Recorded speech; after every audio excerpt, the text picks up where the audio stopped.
Welcome to a deep dive. It takes us right into the heart of a mystery that's captivated people for decades, the Tucson Lights. We're going to unpack eyewitness accounts, analyze the theories, and explore why this event continues to fascinate us all these years later. What makes the Tucson Lights so compelling is the sheer scale of the event. We're not talking about a few isolated reports. On March 13th, 1997, thousands of people across Tucson, Arizona, witnessed something truly strange in the night sky. Thousands. That's not just a handful of folks mistaking a planet for a UFO. This was a mass sighting. And the descriptions are remarkably consistent. People weren't just seeing random lights, they were reporting specific formations. And movements. Exactly. Many described a V-shaped formation of lights moving silently across the sky. Some even reported seeing lights detach from this formation and maneuver independently, almost as if under intelligent control. Okay, that already sounds pretty strange, but it gets even weirder. Some witnesses describe these lights as being connected to a much larger object, a massive, triangular shape, that seemed to just glide through the air. And that detail, the silent, triangular object, is what really captures the imagination. It's become almost an archetype of a UFO sighting, and it's a recurring theme in other UAP events around the world. So right off the bat, we're seeing that the Tucson Lights share some striking similarities with other unexplained phenomena. It's not just a random collection of lights in the sky. There are specific details that connect it to a larger pattern of UAP sightings. Absolutely, and understanding that context is crucial as we try to make sense of what happened that night over Tucson. Now, before we jump into the various theories, let's delve into some of the eyewitness accounts. Those firsthand experiences are really the heart of this mystery. Let's hear what those who were there that night had to say.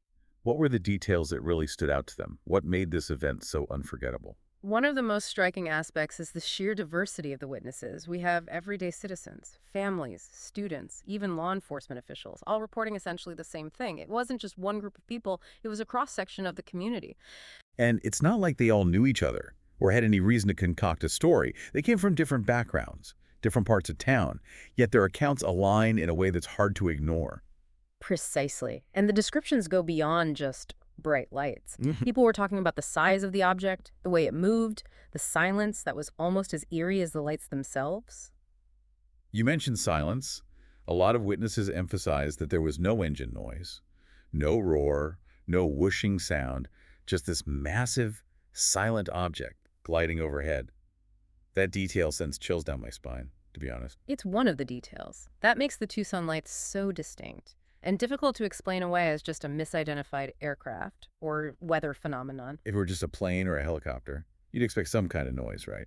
But the silence adds a whole other layer of mystery, almost a sense of otherworldliness. And it's not just the everyday folks who were struck by what they saw. Even prominent figures, people in positions of authority, came forward to share their experiences. You mean like government officials? Did anyone high profile admit to seeing something they couldn't explain? Perhaps the most notable example is Fife Symington, who was the governor of Arizona at the time. He initially dismissed the lights, even publicly joked about them, but years later, he admitted that what he saw that night was truly unexplained. Wait, so the governor, who had every reason to downplay the event, Yeah. eventually came clean and said he couldn't explain it. That adds a whole other level of credibility to these accounts, doesn't it? Absolutely. When someone in a position like that, someone who has a lot to lose by admitting to seeing something unusual, comes forward, it makes you pay attention. It suggests that there was something genuinely out of the ordinary happening that night. So we have thousands of witnesses, consistent descriptions, and even the governor admitting he saw something he couldn't explain. It's hard to dismiss all of that as just mass hysteria or a collective hallucination. Right, and we haven't even touched on the photos and videos that were captured that night. While the technology wasn't as advanced as it is today, those visuals add another layer of evidence to this already intriguing event. Okay, let's talk about those photos and videos. Are we talking about blurry blobs? Or can we actually make out shapes and details? Some are clearer than others, of course, but there are definitely images that show distinct shapes, formations, and movements that align with the eyewitness accounts. So, we're not dealing with just anecdotal evidence. We have some visual documentation to back it up. This is starting to feel less like a simple case of mistaken identity and more like a genuine mystery, wouldn't you say? I think it's safe to say that the Tucson Lights present a compelling case for something truly unexplained happening in our skies. And as we explore the various theories and explanations, that have been put forward, it's important to keep those eyewitness accounts and those images in mind. And this is where things get really interesting. Right. We've established that something unusual happened. Now the question becomes, what was it? Exactly. And there's no shortage of theories out there, ranging from the mundane to the extraordinary. But before we dive into those, I think it's helpful to understand the larger context of unexplained aerial phenomena. You mean putting the Tucson Lights into perspective within the broader history of UFO sightings and unexplained events. Precisely. And to do that, we need to talk about a term you might have heard: unidentified aerial phenomena, or UAP. Okay, UAP. It sounds a bit more official than UFO, This does is it? a more inclusive term, and that's important. UAP encompasses any aerial sighting that can't be immediately identified or explained. It could be strange lights, unusual objects, Yeah. or unexplained movements in the sky. Basically, anything weird that's happening up there that we can't easily explain. Exactly. And by using this broader term, we move away from the pop culture baggage associated with UFOs and acknowledge that there's a whole spectrum of aerial phenomena that we're still trying to understand. That makes sense. It opens up the possibilities beyond just thinking about little green men and flying saucers. But how does this all connect back to the Tucson Lights? Why is the UAP classification relevant in this case? The Tucson Lights, with their silent triangular formations, fit squarely within this UAP category. And when we examine this event alongside other UAP cases, particularly those involving similar triangular objects, we start to see patterns emerge. Patterns, you mean? Other cases where people have seen these same types of objects? Yes, there are numerous reports from around the world describing large triangular objects with bright lights, moving silently, and performing maneuvers that seem to defy conventional aerodynamics. Okay, so we're not just dealing with one isolated event. The Tucson Lights are part of a larger phenomenon, a global pattern of sightings that point towards something truly unexplained. And understanding this broader context is crucial as we evaluate the various theories and explanations for what happened that night over Tucson. It's like piecing together a puzzle. And the more pieces we have, the clearer the picture becomes. All right, so we've set the stage. We've got thousands of witnesses, compelling descriptions, photos, Yeah. and videos. We've established that the Tucson Lights share similarities with other UAP events around the world. Exactly. Now, the big question remains, what were those lights? Were they simply a misidentification of something ordinary, a secret military project, a natural phenomenon we don't fully understand, or something truly out of this world? That's what we'll explore in the next part of our deep dive. We'll unpack the most common explanations, analyze their strengths and weaknesses, and see if we can get any closer to the truth. Welcome back. Before the break, we were talking about how the Tucson Lights fit into a broader pattern of unexplained aerial phenomena. And I have to admit, my curiosity is definitely piqued. Now, let's dive into those theories and explanations. We touched on a few earlier. Military flares, secret government projects, even the possibility of extraterrestrial visitors. Where should we start? Let's start with the explanations that are grounded in what we already know about the world. The most common one, as you mentioned, is the idea that the lights were actually military flares. Okay, the military flare theory. On the surface, it seems plausible. Flares can be bright, and depending on wind conditions, I guess they could move in unexpected ways. Exactly. And it's important to remember that the Tucson Lights occurred near a military training area. So, the presence of military aircraft wouldn't be unusual. But I recall many witnesses specifically saying what they saw was far too advanced, too organized, to be simple flares. They described deliberate movements, formations, and that massive, silent triangular shape. It doesn't really sound like a bunch of randomly dropping flares. You're right to be skeptical, and that's the challenge with this theory. It simply doesn't account for the complexity and scale that many witnesses described. For example, how could flares create that massive triangular shape that multiple people reported seeing? It seems beyond the capabilities of conventional flare technology. Right. It's hard to imagine flares forming up into a giant triangle and gliding silently across the sky. Yeah. So, if it wasn't flares, what else could it have been? Another theory is that people were misidentifying aircraft, especially at night, or under unusual lighting conditions. Okay, I can see how that might happen. But those blinking lights on planes can be confusing, and a plane's shape can look distorted from certain angles. Exactly. Think about how a plane might look if you're viewing it from below, with the city lights reflecting off its underbelly, or how the angle of the sun just before sunset or after sunrise could distort the way a plane appears. Those are good points. Our perception can be easily tricked, especially in low-light conditions. But even with that in mind, some of the witness accounts seem to go beyond just a simple misidentification of a plane. I agree, and that's why this theory, while plausible in some cases, struggles to explain the full range of what people reported in Tucson. Remember, witnesses were describing not just lights, but a specific shape, a massive triangle moving silently and deliberately. Right, it's that silent triangular shape that keeps coming up. And it's hard to reconcile that with our understanding of conventional aircraft. There's also a category of explanations that focus on natural phenomena. One example is the idea of temperature inversions. Temperature inversions, I've heard of those, but Oh, I'm not sure I fully understand how they work. Could you explain it in a way that even I can grasp? of course. Imagine the atmosphere as a layer cake. Usually, the warmer air is near the ground, and the cooler air is higher up. Mm-hmm. But sometimes this gets flipped, and you have a layer of warm air sitting on top of a layer of cool air. That's a temperature inversion. Okay, I can picture that. Right. So, All right. how could a temperature inversion create strange lights in the sky? Well, when light passes through different layers of air at different temperatures, it can bend and refract in unusual ways. This can create optical illusions, making objects appear higher or lower in the sky than they actually are, or even distorting their shapes. So you're saying that the Tucson lights could have been just normal lights from the city, Yeah. but distorted by a temperature inversion to look like something strange and otherworldly. It's a possibility, and there is some evidence that weather conditions that night might have been conducive to temperature inversions. But again, this theory has its limitations. While it might explain some unusual light effects, it doesn't necessarily account for the consistent reports of a massive triangular object. Right. It seems like we keep running into that same roadblock, the triangular shape. It's a detail that's hard to explain away with just weather or misidentified objects. Exactly. And that brings us to the more speculative side of things. The explanations that venture into the realm of the unknown, one that often comes up, is the idea that the Tucson Lights were actually a secret government project, some kind of advanced technology that the public isn't supposed to know about. The classic, they're hiding something from us theory, I have to admit. That one always sparks my imagination. It's like something straight out of a sci-fi movie. It's a compelling idea, for sure. Imagine the government developing next-generation aircraft, drones, or even propulsion systems that operate on principles we don't yet understand. That would explain the unusual movements, the silent flight, the triangular shape that's unlike anything we've seen before.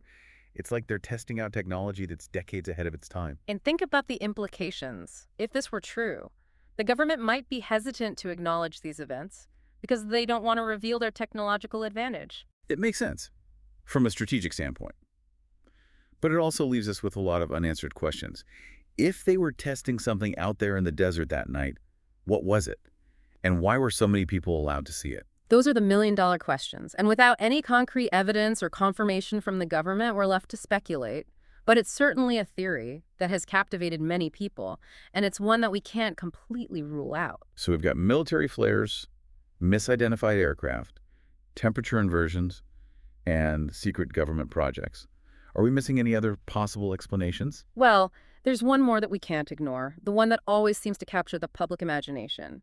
The possibility of extraterrestrial visitation. Okay, let's talk about aliens. Yeah. It's hard to avoid that topic when you're discussing strange lights in the sky, especially when those lights are forming up into a giant, silent triangle. It's tempting to jump to that conclusion, and there are certainly aspects of the Tucson Lights and other UAP events that seem to defy conventional explanations.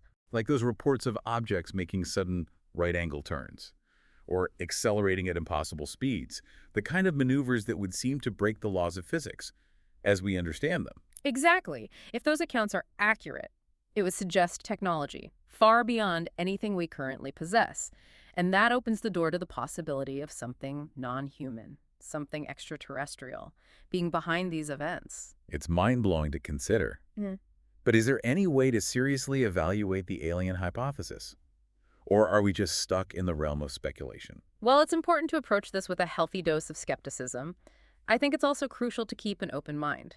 The existence of extraterrestrial life is a vast, complex question, and we can't dismiss the possibility outright. So, while we can't definitively say it's aliens, we also can't completely rule it out. That's the key takeaway here. We need to keep an open mind, continue to investigate, and follow the evidence wherever it leads. And perhaps, as we learn more about these phenomena, as we gather more data, we might get closer to understanding what's truly behind events like the Tucson Lights. That's a great point. It's not about jumping to conclusions, but rather about being open to all possibilities and letting the evidence guide us. But even if we set aside the alien hypothesis for now, we're still left with a pretty baffling mystery, aren't we? Absolutely. The Tucson Lights continue to fascinate and intrigue us because, despite all the theories and explanations, there's no single answer that satisfies everyone. And that's what makes it so compelling. Right. It's a reminder that there are still things in this world that we can't fully explain, mysteries that challenge our understanding and push us to explore beyond the boundaries of what we think we know. It's a humbling thought. It reminds us that we don't have all the answers, that there's still so much we have to learn about the universe and our place within it. And perhaps, in the process of seeking those answers, we discover something even more profound about ourselves, about our capacity for wonder, and our endless pursuit of knowledge. Welcome back to our deep dive into the Tucson Lights. We've explored the eyewitness accounts, analyzed the theories, and even considered the possibility of extraterrestrial involvement. But before we wrap up, I want to shift our focus to the human side of this story. That's a crucial aspect, and one that often gets overlooked in the pursuit of explanations. It's important to remember that at the heart of this mystery are real people who had a profound experience. Thousands of them, from all walks of life. Think about what it must have been like to be there that night, to look up and see those silent lights moving across the sky, forming shapes that defy our understanding of what's possible. It must have been a mix of awe, confusion, and perhaps even fear. Something so inexplicable, so far outside our everyday experience, would naturally evoke a range of emotions. I can only imagine. It's one thing to hear about these events secondhand, to read reports and analyze theories, but to actually witness something like that firsthand must be truly life-altering. Absolutely. And it's worth considering how those experiences might have shaped people's worldviews, their understanding of what's possible, their sense of place in the universe. It makes you wonder how many other people out there have had similar experiences, but have chosen to remain silent, perhaps for fear of ridicule or disbelief. That's a valid point. There's still a stigma associated with talking about UAP sightings. Even though the conversation is becoming more mainstream, people might worry about being labeled as crazy or attention-seeking. Which is a shame. Yeah. Because the more people who come forward and share their stories, the more data we have to work with, the closer we might get to understanding what's really going on. I completely agree. We need to create a culture where people feel comfortable sharing their experiences without fear of judgment. It's about encouraging open dialogue, respectful listening, and a willingness to consider perspectives that might challenge our own. And hopefully, as we continue to learn more about UAP, as the scientific community engages more seriously with this topic, that stigma will lessen. And we'll be able to have more open and honest conversations about these phenomena. That's the hope. The more we talk about it, the more we normalize it, the more likely we are to attract serious researchers, develop better data collection methods, and potentially uncover answers that have eluded us for so long. So, as we wrap up our deep dive into the Tucson Lights, what are some key takeaways you want our listeners to walk away with? First and foremost, I hope they come away with a sense of wonder and curiosity. The universe is full of mysteries, and events like the Tucson Lights remind us that there's still so much we don't know. It's an invitation to explore, to ask questions, to challenge our assumptions about what's possible. It's about embracing the unknown, not fearing it. It's about acknowledging that there are things out there that we may not fully understand, and that's okay. Exactly. Secondly, I hope listeners appreciate the importance of critical thinking when approaching these topics. There's a lot of misinformation and speculation surrounding UAP, so it's crucial to evaluate the evidence carefully, to be discerning, to be wary of sensationalized claims. Don't just blindly accept everything you hear or read. Do your own research. Consider multiple perspectives. And form your own conclusions based on the evidence. And finally, I think it's important to remember the human element of this story. The people who witnessed the Tucson Lights had a profound experience, one that likely shaped their understanding of the world. Let's approach these accounts with respect and empathy, recognizing that there's more to these events than just data points and theories. Well said. At the end of the day, it's about people trying to make sense of something extraordinary, something that challenges their understanding of reality. And perhaps, in the process, we learn something, not only about the universe, but about ourselves as well. Beautifully put. I think that's a fitting note to end on. The Tucson Lights and other UAP events like it invite us to look beyond our everyday lives, to consider the vastness of the cosmos, and to ponder the possibility that we're not alone. It's a humbling thought, and one that fills me with a sense of awe and excitement for what the future holds. Who knows what incredible discoveries await us as we continue to explore the mysteries of the universe. Until next time, keep looking at